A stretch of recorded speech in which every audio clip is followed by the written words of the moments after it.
અમૃત પુષ્પ કેન્દ્ર રાજકોટ ઉમેશ કામરિયા. હવે આ બેન એક્યુપ્રેશર માટે આવે છે ને શું તકલીફ હતી અને શું ફાયદો હતી એના શબ્દમાં સાંભળ્યું. તમારું નામ? રંજનબેન. તમને શું તકલીફ હતી અને સંધિવા હતો. અને કેટલા સમયથી હતો? 8 મહિના. અને એમાં તમે શું શું કર્યું હતું? દવા લીધી બધી. હા. પણ કાંઈ ફેર ન પડ્યો એનાથી. અને ડૉક્ટરે શું કીધું હતું? આ મટશે નહીં? ના, ડૉક્ટર કે આ નહીં માટે. આજીવન હા, એ કે આજીવન નહીં. દવા ખાવી જ પડશે. હા, દવા ખાવી પડે. હવે આપણે અહીંયા કેટલા ટાઈમથી આવો હો? આપણે 3 મહિનાથી. 3 મહિનાથી આવો હો. 3 મહિનામાં દવા એકઈ પીધી એલોપેથી? ના, નથી પીધી હો. હવે સંધિવામાં ફાયદો કેટલો? ફાયદો હવે સેજ જ દુખે બસ. સેજ દુખે છે. 3 મહિના પછી આપણે પહેલાં 1 દિવસનો ગેપ પાડ્યો, હા. પછી 2 દિવસનો પાડ્યો. હા.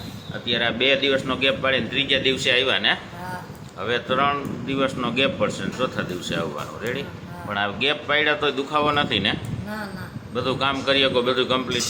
હા, બધું કમ્પ્લીટ. હવે નક્કી થઈ ગયું કે સંધિવા મટી જાય. હા. રેડી? હા. હવે દુખાવામાં ખાલી સંધિવાનો તો છે જ નહીં તમને દુખાવો.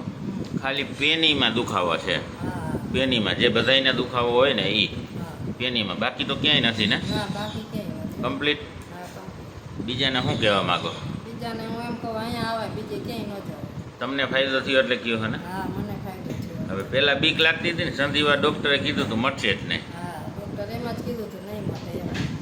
મટી ગયો ને? હવે તો પાકું ને? વિશ્વાસ બેસી ગયો કે મટે આયુર્વેદિકથી હા, માટે. અને એક્યુપ્રેશરથી? હા. હા. જય દ્વારકાધીશ.